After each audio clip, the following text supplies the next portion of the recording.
ಶಿರಸಿ ಅಂಬೇಡ್ಕರ್ ಭವನದಲ್ಲಿ ನಡೆದ 133ನೇ ಅಂಬೇಡ್ಕರ್ ಜಯಂತಿಯನ್ನು ಸಹಾಯಕ ಆಯುಕ್ತರಾದ ಅಪರ್ಣಾ ರಮೇಶ್ ಉದ್ಘಾಟಿಸಿ ಉಪನ್ಯಾಸವನ್ನು ನೀಡಿದರು. ಐಎಎಸ್ ಅಧಿಕಾರಿ ಹಾಗೂ ಸಹಾಯಕ ಆಯುಕ್ತೆ ಅಪರ್ಣಾ ರಮೇಶ್ ಶಿರಸಿ ಅಂಬೇಡ್ಕರ್ ಭವನದಲ್ಲಿ ನಡೆದ 133ನೇ ಅಂಬೇಡ್ಕರ್ ಜಯಂತಿಯನ್ನು ಉದ್ಘಾಟಿಸಿದರು.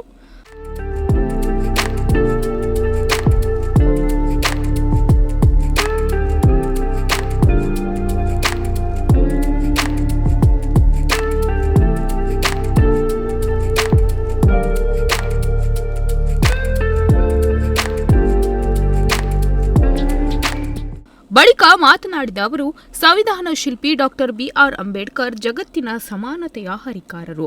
ಅವರು ನಡೆದು ಬಂದ ದಾರಿಯೆಲ್ಲ ಸಮಾಜದ ಯುವಕರಿಗೆ ರಹದಾರಿಯಾಗಿದ್ದು, ಇವರ ಚಿಂತನೆಯಲ್ಲಿ ಸಮಾಜ ಸಾಗಬೇಕಾಗಿದೆ. ಸಂವಿಧಾನ ನಮ್ಮ ಪವಿತ್ರ ಗ್ರಂಥವಾಗಿದ್ದು, ಇದರ ಅಡಿಯಲ್ಲಿ ನಾವೆಲ್ಲರೂ ಸಾಗೋಣ ಎಂದು ಹೇಳಿದರು. ಚಿಕ್ಕ ವಯಸ್ಸಿನಿಂದಲೇ ಕಷ್ಟವಾದ ಪರಿಸ್ಥಿತಿಯನ್ನು ಎದುರಿದರೆ ಅವರು ಅಸಾಧಾರಣ ಸಂಕಲ್ಪ ತೋರಿಸಿ ಜೀವನದಲ್ಲಿ ಬಹಳ ಸಾಧನೆ ಮಾಡಿದರು. ಡಾಕ್ಟರ್ ಅಂಬೇಡ್ಕರ್ ಅವರು ಶಿಕ್ಷಣದ ಮೇಲಿನ ಒಲವು ಅವರಿಗೆ ಗಮನಾರ್ಹ ಶೈಕ್ಷಣಿಕ ಯಶಸ್ಸನ್ನು ಸಾಧಿಸಲು ಸಹಾಯ ಮಾಡಿದರು.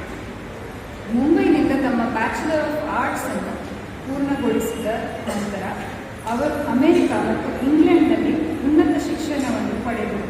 ಅಲ್ಲಿ ಅವರು ಮಾಸ್ಟರ್ಸ್ ಡಿಗ್ರಿ ಮತ್ತು PhD ಗಳಿಸಿದರು. 1923ರಲ್ಲಿ ಭಾರತಕ್ಕೆ ಮರಳಿದ ನಂತರ ಅವರು ಸಾಮಾಜಿಕ ಸುಧಾರಣೆ ಮತ್ತು ನ್ಯಾಯಕ್ಕೆ ಮೀಸಲಾದ ಪ್ರಯಾಣವನ್ನು ಪ್ರಾರಂಭಿಸಿದರು. ಜಾತಿಯ ವಿರುದ್ಧ ಹೋರಾಡುವ ಮತ್ತು ಸಮಾಜದ ಅಂಚಿನಲ್ಲಿರುವ ವರ್ಗಗಳಿಗೆ ಶಿಕ್ಷಣವನ್ನು ಉತ್ತೇಜಿಸುವ ಅವರ ಬದ್ಧತೆಗೆ ಸಾಟಿಯಿಲ್ಲ. Nudisiri news desk Honnavar.